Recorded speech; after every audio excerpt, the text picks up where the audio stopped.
topic video in quite some time now. It's been about a month since Christmas. I've been keeping up with my vlogs and doing all that stuff because we just started our cut. So if you haven't seen those videos, make sure to go back and watch those videos. And before I get started, make sure to like the video, guys. It helps the channel to grow. If you can do that, I'd greatly appreciate it.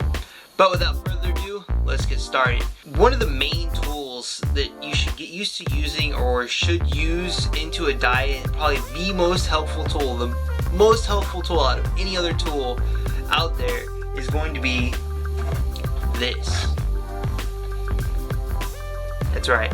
This is a scale, or basically a digital scale. Definitely get a digital one because an analog one's going to be way too hard to read, and it's going to be, well, it's not way hard to read, but it's going to be a pain to read, and you can get more precise with the scale as you're adding stuff in. So it's just easier with a digital scale than it is with an analog. So yeah, definitely get a scale. They don't run very much. I think we got ours for about 10 bucks off from Amazon. It's Ozuri. I don't know if I'm saying that right. Anyway, it's battery operated. That is definitely something to look at. And it takes regular AAAs, so you don't have to worry about replacing watch batteries. Some scales out there take watch batteries, and I think that would be more expensive in the long run to do that.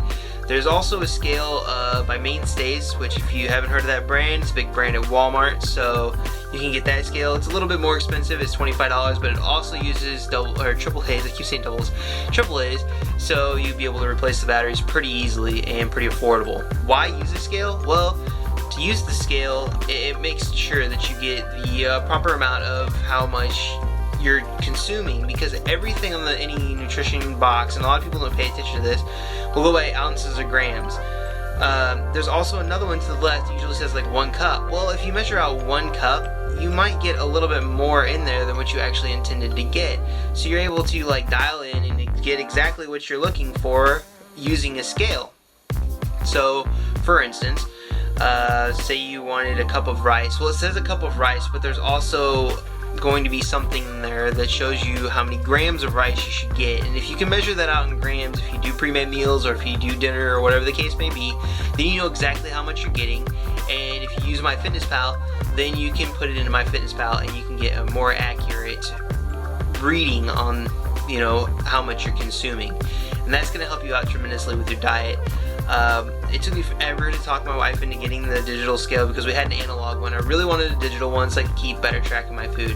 And since we got this digital scale, guys, there's been no turning back. She weighs everything, so she's become very used to it. She loves it. I love it. The rest of the family uses it. It's been a really great investment. I don't see it going bad anytime soon. It's been good. But yeah, definitely give that a try. Look into getting the analog or the digital scale instead of the analog. That's it, guys. Just a little review, little kind of a topic on how, you know, what you should use to weigh your food, that you should weigh your food. Make sure to like, comment, and subscribe, and teach their own, guys.